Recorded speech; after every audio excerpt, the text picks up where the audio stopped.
welcome back to Kerbal Space Program Career Mode. Okay, the first thing I want to do is to apologize in advance for any background noise that may be an issue. There really isn't much I can do about it. I am cleaning up the audio with Audacity after I record, but there is a limit to how much I can accomplish with that because I can't always hear the sounds I'm trying to remove, and that makes it rather difficult. In any event, we are here with the Sundiver Recovery Flight, which is a repurposed Arm 1, and we're trying to get it to where we can use the grabber unit to grab Sundiver 1 and bring it back to Kerbin so that we can recover the valuable science on it. Now, if this fails, okay, Sundiver 1 can transmit its science, but it would be so much better if we could get it returned to Kerbin for a higher science value. In any event, the maneuver is in 42 minutes, so we'll time warp to just a few minutes before that, and we'll get this thing taken care of.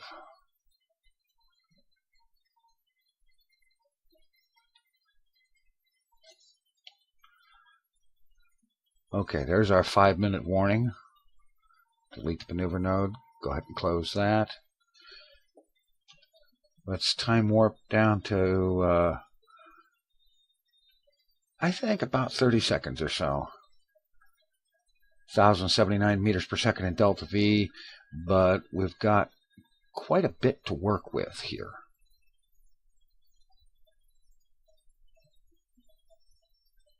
So that shouldn't be a problem. Oops. I've time warped clean on past it. Oh, I hate it when I do that. Okay, let's commence to burning.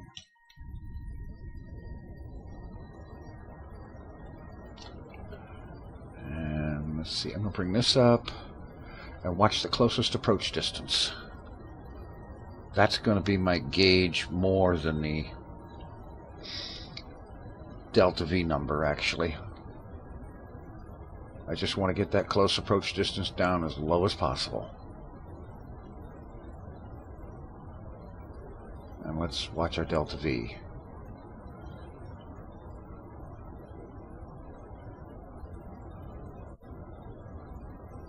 Because that's the last of the fuel we've got on this thing. Well, except for some RCS fuel, but there's only so much you're going to do with that.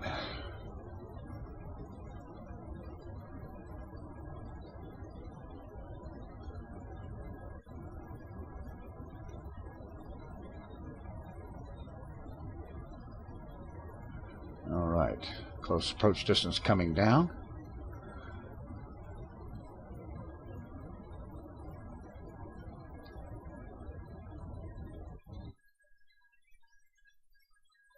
Alright, that's probably about as good as we're going to get right there, I think.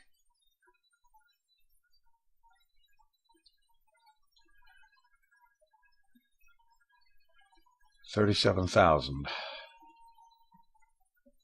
Yeah, and it leaves us 1,800 meters per second in delta V available. So I'm going to set an alarm here, a close approach alarm for that distance. Add alarm, and we'll be dealing with that in 93 days. In the meantime, we've got Arm 2, WPK 765. So let's jump to that. All right, here we are. Let's go ahead and close that.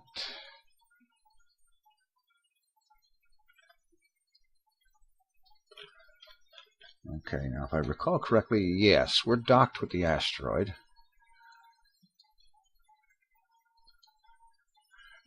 Okay, rename asteroid. All right, let's do that.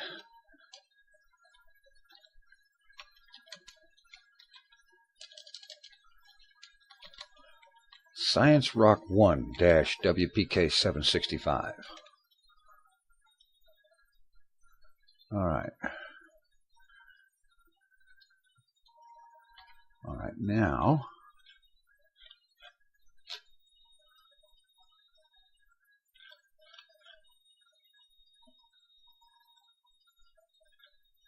let's drop a maneuver out here.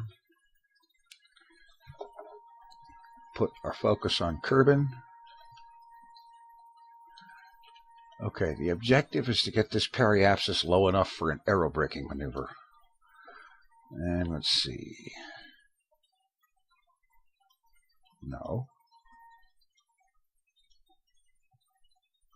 285 kilometers. 165.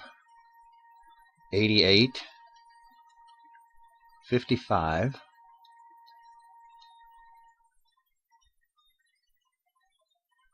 65.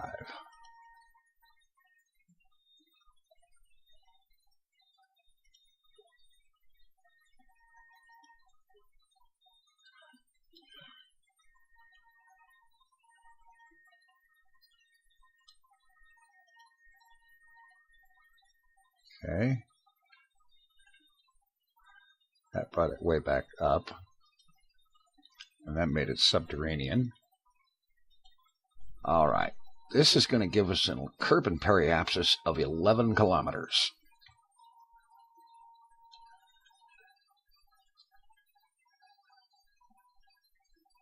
All right. We'll go with that. Well, maybe not.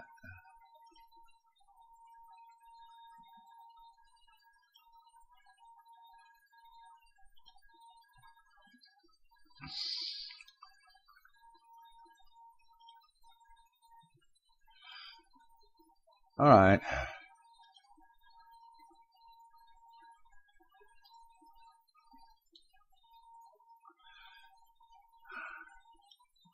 I guess we're going to be going with 55 kilometers altitude at periapsis.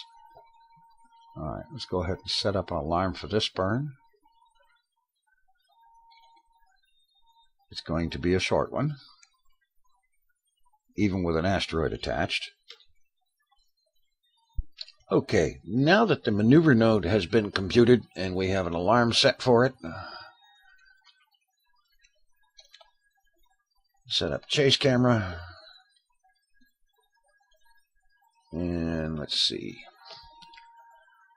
turn on RCS, switch to docking mode, and release the clamp.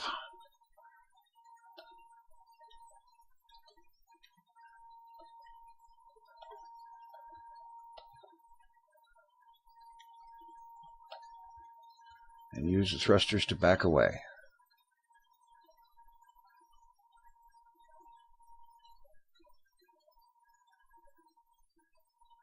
All right, now, once it has a little bit of clearance, turn the RCS off. Go ahead and have Smart ASS line it up with the maneuver node.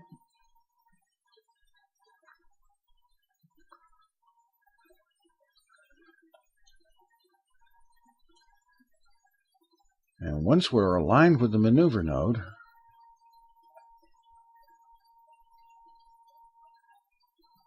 it's just a matter of some docking style maneuvers. All right, turn that off, SAS on, RCS on, and we use docking mode to back up this way.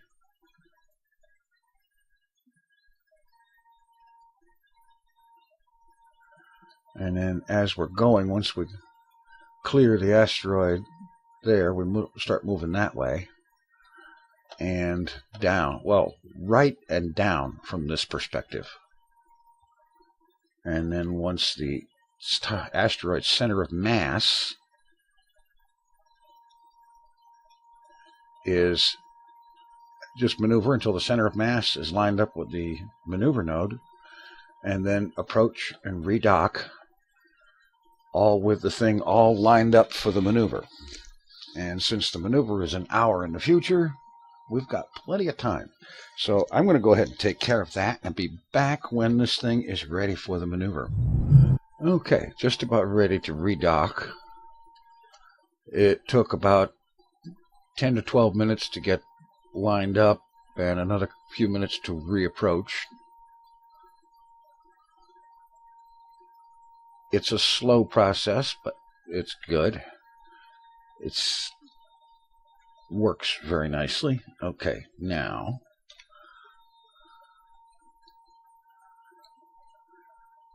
$55-kilometer periapsis. Our burn is in 45 minutes. Alright, we'll go ahead and time warp ahead to get to the burn time.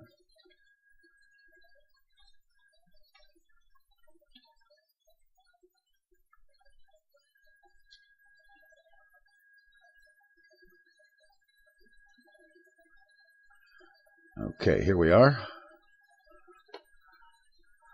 Delete that, close this. Alright, now let's go back to staging mode. And here's where I'm going to ignore the maneuver node. We're lined up with it and so on. And what I'm going to be watching is the periapsis at Kerbin. This periapsis number right here. So, minimum thrust.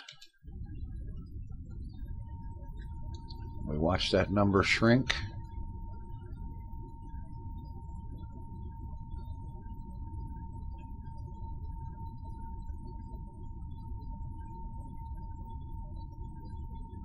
Very good.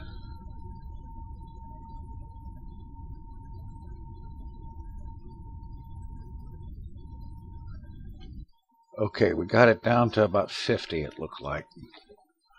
There's a certain amount of drift, 45 to 50. All right, we'll go ahead and cancel that. Yeah, it's fluctuating a little bit. A quick jolt of time warp shows about a 40-kilometer periapsis. And now let's just time warp in, remain attached to the asteroid. We can close that. I have an idea of where Kerbin is, so let's just tab the focus back to the ship. Alright, we are 59 days from Kerbin Sphere of Influence. Okay. I don't trust that one. I'm going to get rid of it. I'll make a new one. Okay. Apparently I have already had one made. Okay, fine. Alright. Let us time warp in.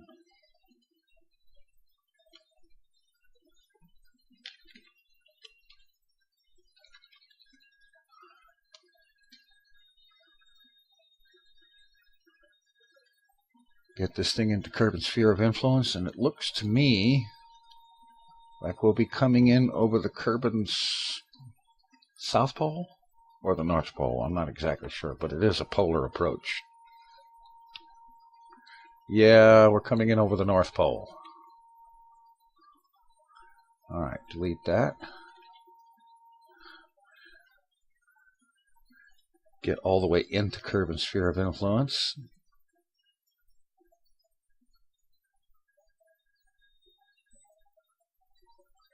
All right.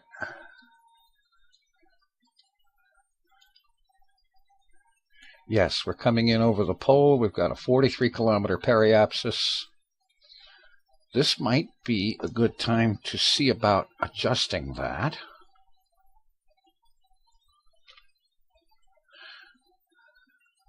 Switching back to docking mode. RCS on. SAS on, and let's see.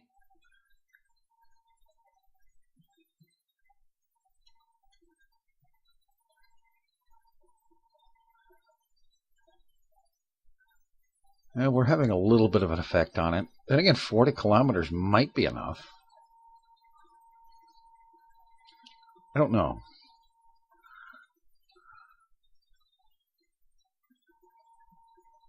All right. Back thrust seems to be helping, sort of. But it's fluctuating a lot, too. I'm just going to have to go with what we've got, I think.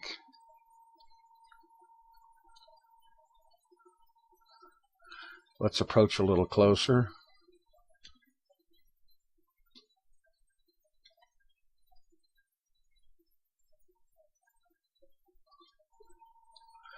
And given our direction of flight, Kerbin should be showing up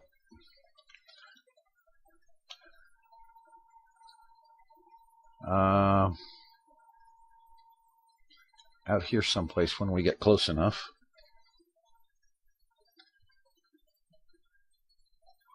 Of course, I could be completely wrong about that, too.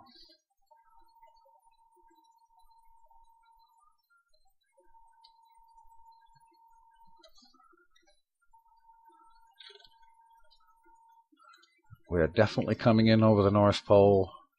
Periapsis 45 kilometers. We're going to have to hope that's enough, because at this point I don't think we have enough time for a thorough undock and redock and maneuver. Well, there's 6 days. Yeah, there's enough time.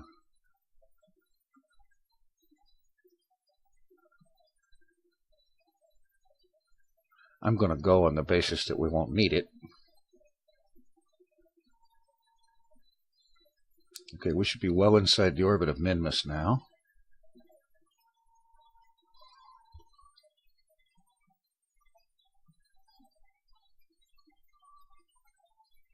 And I still don't see it anywhere. I hate that, because it should be really obvious at this point.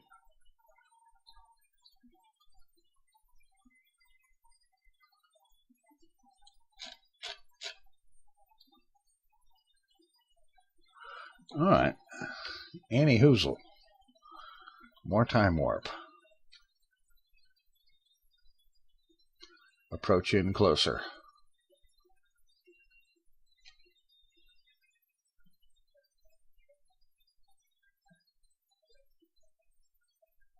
Inside the orbit of the moon now. And there's Kerbin, I believe.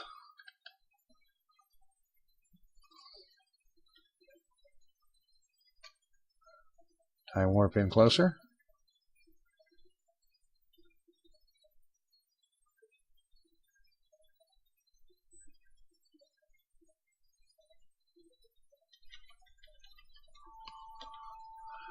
Okay.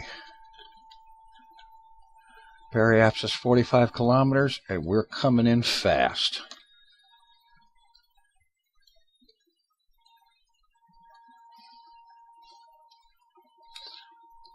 Oh, there it is.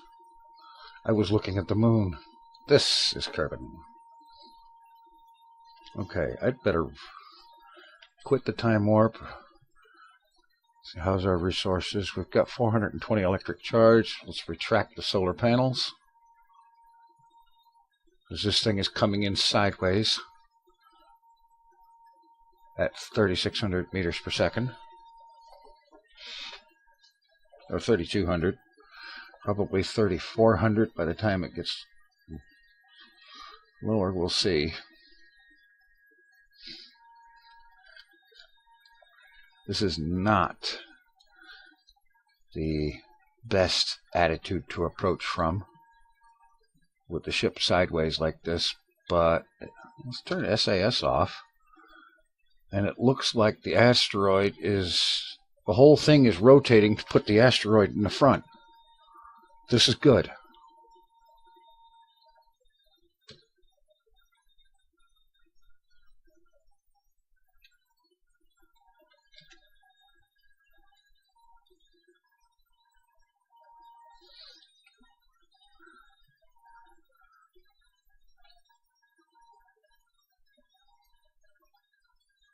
Okay. We've got some serious wobbleizing going on here. Yes, I said wobbleizing.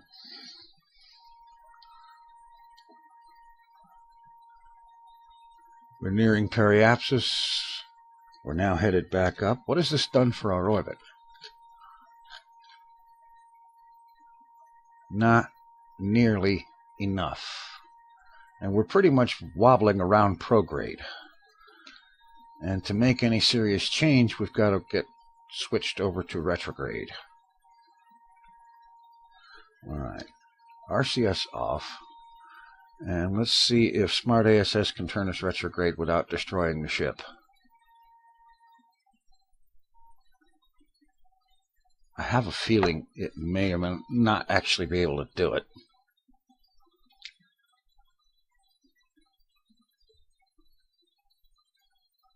But then again, look at this. It's happening. Probably because I've got a whole lot of torque on here. It is rotating around. The question... off. That wobble's getting awful bad. Alright, a second of time warp.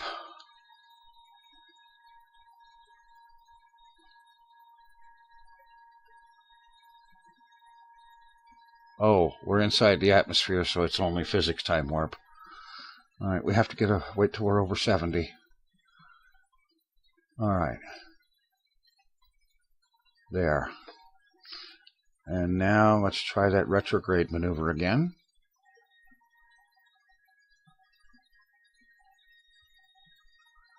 Just using the 3 reaction wheel units on there. Just start it going, and then turn the force off and let it cruise around.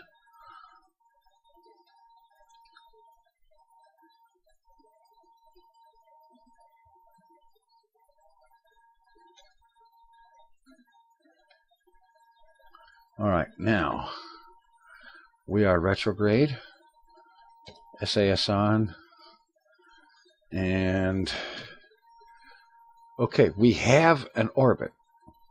It's really high, but let's see if we can bring it down with minimal thrust.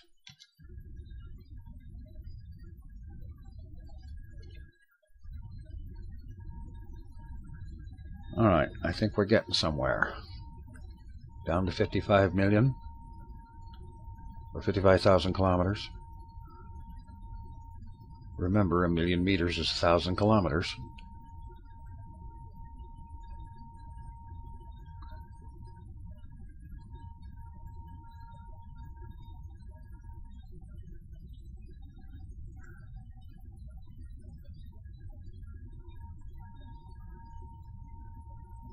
Okay, very good, very good. That's off. We'll just go ahead and leave it.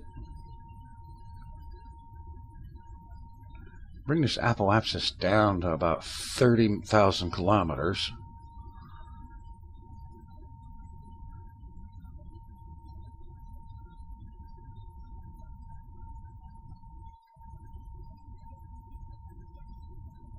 And then what we can do from there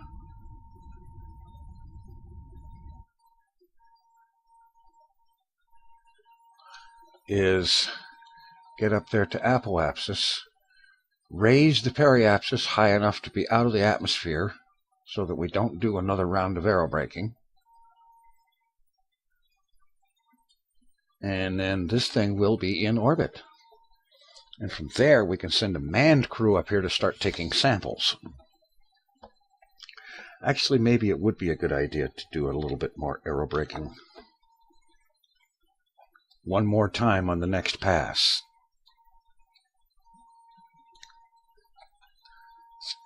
Really odd thing of what's happened to the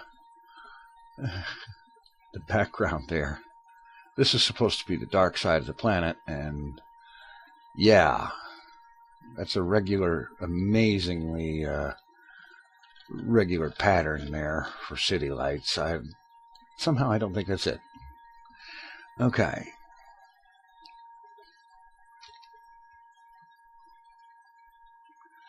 Let's go ahead and let this thing get up here to apoapsis, which is actually 4 days from now.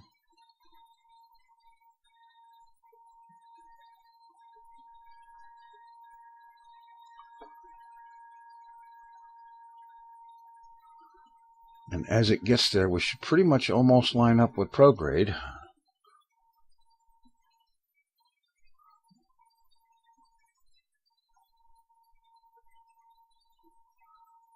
We'll raise the periapsis a little bit, and then go ahead and do one more aerobraking run to bring the apoapsis down some more.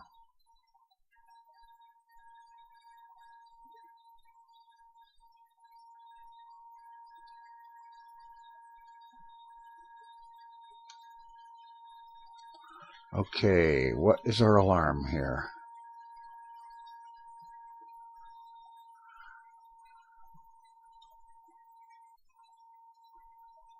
The Dres vehicle. Yeah, okay. Let's set an alarm for apoapsis.